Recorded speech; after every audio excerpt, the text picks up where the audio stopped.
Do you just feel like there is no air left to breathe? Do you? Welcome back. Welcome back. Welcome back to the Les Lounge. I think we're done talking about the year of hell. Thank you. It's self-explanatory. It's the year of hell. And somewhere in there you started seeking therapy. Mm-hmm. Smart move. I highly encourage it. Yes, I do too. Yeah. What was your first move there? Well, the first move was actually my girlfriend at the time gave me the book, by Joanne Fleischer, and that's where it started. So I got the book. I had to squirrel it away because I was in a situation where I couldn't read it at home because of the year of hell. And so I read it on the airplane. And I think Renee had seen her on the Oprah or something. Some of that was just for her, the realization that this was a struggle for me, and getting out of a very long-term relationship, marriage, was very challenging. And she was with a woman who she was head over heels in love with, and wanted it to be on, her time. And thought that this book would be a way of helping me kind of resolve some things and understand what was going on. So I read the book. I read it on an airplane on my way to a business meeting, and left it on the airplane. And, part of me was like, oh, okay, I get it. The other part was like, I'm not like those women. So I was Did you ever at any point say, whew, I'm not the only one? Or were you wise enough to know that there are other women who'd gone through this? I absolutely was relieved that I wasn't the only one, for sure. That's a because good way to put it. It's a really lonely place to be. Yes. When you find yourself, yes, doing a 180 on your entire life in a relationship that you should not be in, and you never should have been in it, and then you meet someone that you are head over heels in love with. It's I can't even expound on the word life-changing enough, but that's what was going on for me. Yeah. And it can be a 180. Yeah. And I didn't want to just, be a one-night stand. I didn't want any of those things. And so it was a huge relief to know that this was a thing. This was something that other women were experiencing. There was a shift going on. I was feeling it, and so were other women. And so that gave me a lot of hope.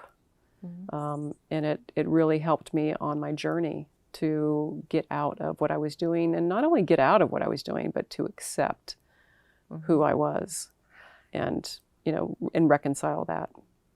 You took a step further and went to her workshop.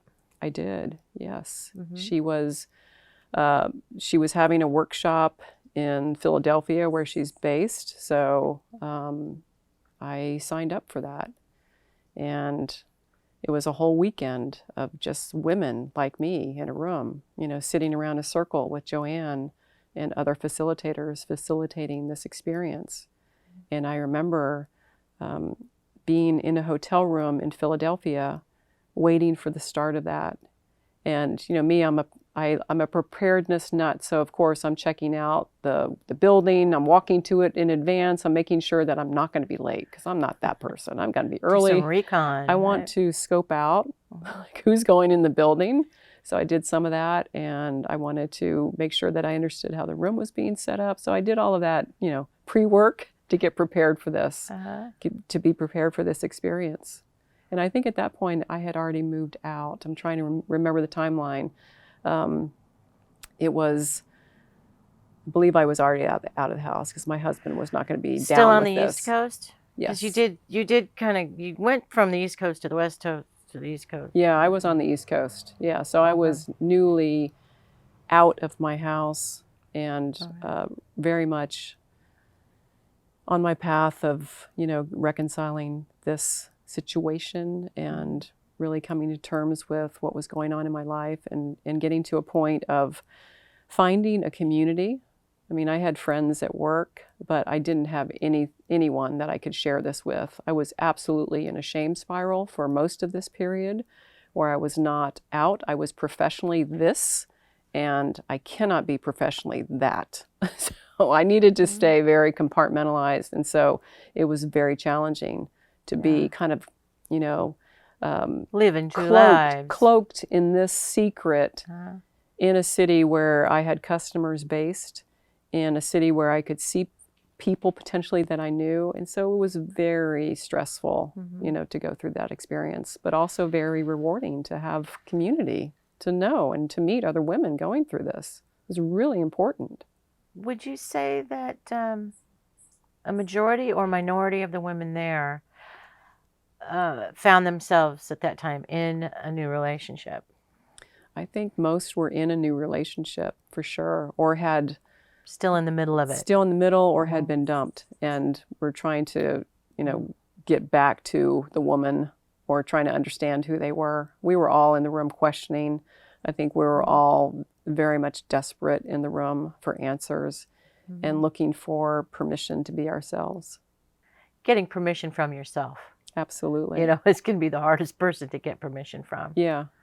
Right. And I often was not the person able to do that for myself. And, you know, that was part of the learning process. That was part of therapy. You know, it wasn't just Ask Joanne. I went through several therapists with this, men and women alike. You know, I did a smorgasbord of therapy, and it wasn't just the gay issue. It wasn't just having an affair. I was in a codependent marriage. I was, you know, passively controlled and emotionally dictated to. So I needed to find resolve in myself to get strong enough to get out of that situation, stand on my own. Because what if this didn't work out with my girlfriend? Where was I going to be? Who was I going to be moving forward? And I couldn't do that by myself. And I often, you know, had conversations with my therapist that I don't feel like I'm really moving. You know, and I had this expression with Renee that I felt like my pace was so fast. Like I was moving like, you know, like I often use the expression, you see a duck gliding on the water and they just, like a swan, just gorgeously slow and precise. But underneath they are doing this. And you know, there's some ugliness underneath that water. Yeah. I felt like that. And I felt like I was moving at a pace that was really brisk. And I know that for her, it felt like you're not doing anything. You know, it's not that you're not doing anything, but her path, her time frame, which was much different than mine. And I had a lot of things to deal with, like anyone would coming out of a marriage. Fortunately, you know, I didn't have children, so I didn't have that as an experience. But there were other things that needed attention and took a little longer. I had a friend who described from his position, kind of sitting there looking at his, he goes, it's like you're weaving this tapestry for your new life, but that rug you're standing on is unraveling a lot quicker than you're able to weave it. That's a great analogy. It's a good one too, and I like the duck one as well. Swan is a much prettier image. Yeah, but it is there's this frantic quality to it. Yeah, and I mean my journey was a tortoise. You know. Slow and steady wins the race. But I think a lot of women will understand that. Especially when you don't really know what that tapestry is going to look like. You're still kind of inventing it along the way. Yeah, you are inventing it. I was inventing it, and I was sitting in a room with a number of other women at that, you know, weekend retreat, Ask Joanne. And I was like, I'm looking around the room, and I'm feeling a certain way. And I'm not feeling like I'm really, you know, simpatico with some of these women who I perceive are, this is going to sound very judgmental and I'm going to own this statement, but not career women. So I was putting myself in a different category than these other women. And that was unfair to everyone in the room. You know, I was judging them. These are all women that are struggling and they're in love with women, and we all are in the same boat. We're all, for the most part, having the same sense of identity crisis, the same sense of family issues, whether you're coming out to your children or to your parents or your siblings or your coworkers. It's all a process that everyone has to deal with in their own specific way. And I learned a lot in that experience. It was very humbling. Like you're no better than any of these women. And it was a really good start to the transformation that was going to become Kristen. It's not always the easiest thing to do, especially when you're hurting, is to find yourself identifying with people, with strangers on a level. There's no other place in the world where you would find you had something in common with these people.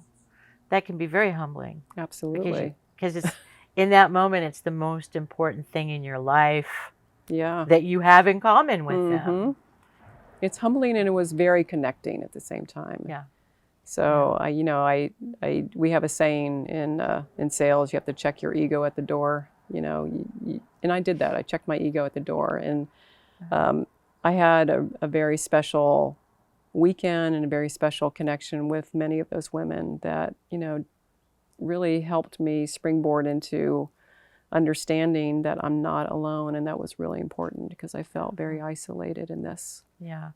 Now, when you left Philadelphia that weekend, at the end of the weekend, your connection with these women didn't stop. No. As a matter of fact, you found a lot more connection through. I mean, it seems so old-fashioned now. I'm sure there are chat rooms out there that still exist, but this was fairly early on in the history of these chat rooms. Yeah. I had never really participated on any ongoing basis with a chat room. Ask Joanne is the name of the chat room. And I spent a lot of time on that.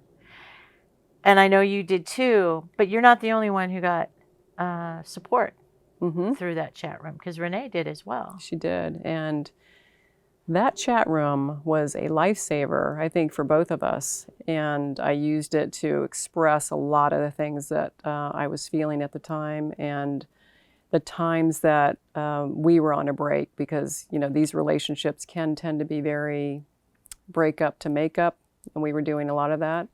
I used the chat room, Ask Joanne, my pseudonym, to talk to her, and it was interesting because she was on it too, talking to me. And at first, I didn't know she was on it. She didn't know I was on it. And wait a minute, you're talking to each other, and you don't know it's each other? Right. She told me about Joanne. She, the whole thing. I signed up for it, and I didn't post as my name. No, nobody does. I'm not going to do that. I regret my name. Oh. I love my name, and I started blogging under it, and creating my own little. I blogged I was Kelly on Ask Joanne, and I was really into it. And she was under another name, and we just really it was a way for us to get support from the community, because we were I don't know how many people knew that we were a couple, but. It was a way for me to tell her things that were going on in my life that, for whatever reason, I wasn't able to tell her on the phone or, in person. And many times, I'm kind of a writer at heart. It's much easier for me to express in writing. And so it was a great outlet for me to use it that way. And also to write to other women and, to support each other. Yeah. That's how I found you. Yeah. Well, that's in a way, that's why we like to give it credit, is because being on, and Renee would understand this because she was probably doing the same thing. Being on the West Coast, and you're on Ask Joanne until the wee hours of the night, and you just can see the lights going out across the country, and the audience and the replies. Become few and far between until you're literally like just tapping in the dark with the light of the computer screen. In my situation, everybody was in bed, and I'm kind of like, hello, is anybody out there? Hello. Refresh. Any other, lesbian, limericks that you want to share with me? And everybody had gone to bed. So one night I typed out, is anybody from Pasadena? Got an instant reply from someone who lived blocks away from me. That's incredible. And it just so turns out she had been at the same workshop in Philadelphia. Amazing. Yeah. The power of the internet, yes. Yes, it can be a very small world. And Ask Joanne served its purpose for me and for both of you. But I started Lily's because it was time to finally meet some people face to face. It was a safe place because you're anonymous. Nobody sees your face. Nobody knows anything about you. Right. But you get to a point where that's not good enough. Absolutely. Yeah. Yeah. The coming out just wants to come out. It's like a pimple or a volcano or this explosive heart. Yeah, it's very hard to keep collected around that. Yeah. Yeah. And you can't. I had a situation where I was on the East Coast and I needed to move my life to be with the woman I loved, and it was you talk about just trauma in that and unraveling that and moving your life. It's not an easy thing to do, and having the support of Lily's back then, because I think I was one of when I arrived in Southern California, I had no one. I didn't know anybody, so I was still feeling very isolated. I had Renee, but it ended there, and I needed a vehicle to feel connection, to have friends, to be around women that understood what I was dealing with, and to have a room where I could be honest and open, and just vulnerable. Get back to that Brene Brown, where you're just, this is who I am, and to be able to say that, to have this experience with you again, to reconnect after so many years, it's just, it is so healing to be able to tell your story, to reveal who you are, and to be honest about it is such a better place to be than not. This is the first time that we've had a conversation quite like this that isn't a support night. And we're not sitting around with an entire table of later in life lesbians, although we're going to do that. But it is so good to have this conversation with you, where it's the first time that you're not coming and saying, "Oh my God, I'm dealing with it. It's so hard, and I'm struggling, or I'm wrestling." You had used that word earlier in the day when we were just chit-chatting. Yeah. Wrestling with labels, wrestling with who I am, my identity. There's none of that. No. There's no wrestling. And no. I'm so glad. It's a peace.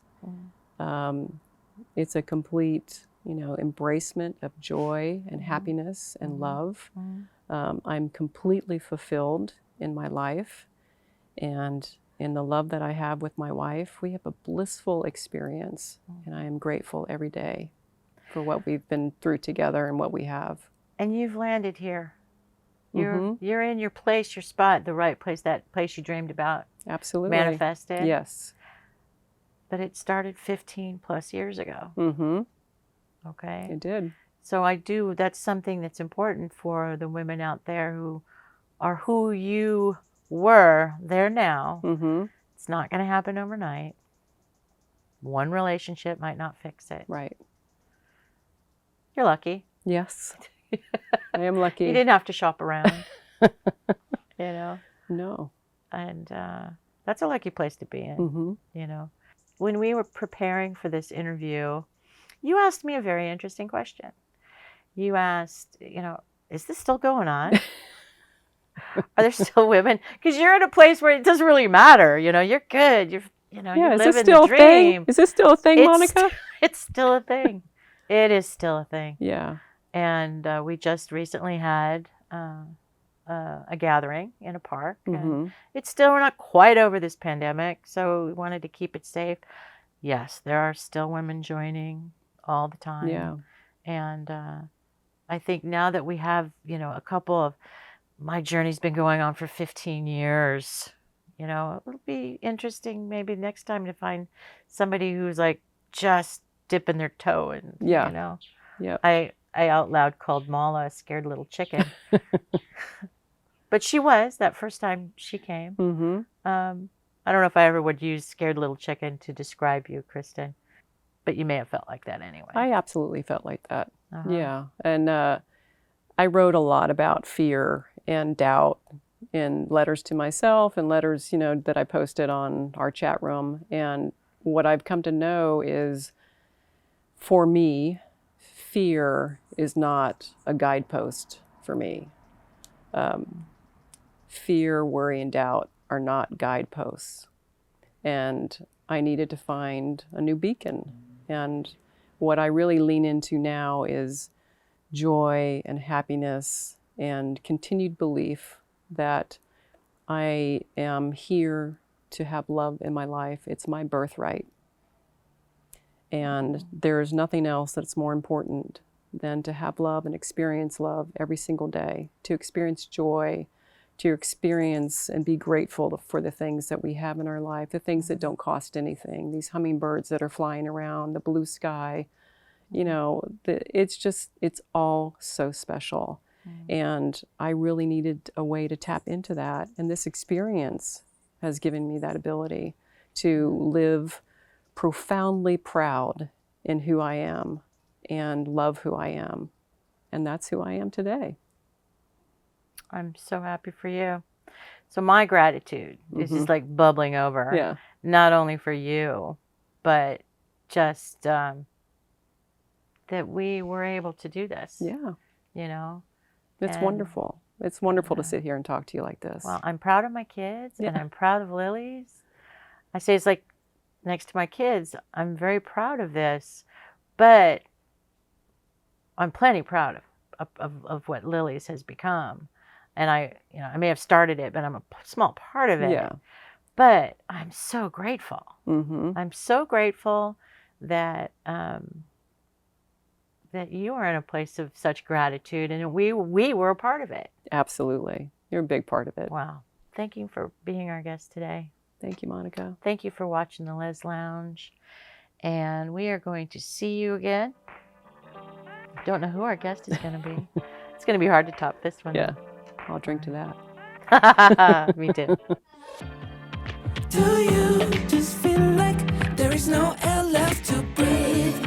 Do you just wanna to be left outside the grid? It's all for sure, you didn't know.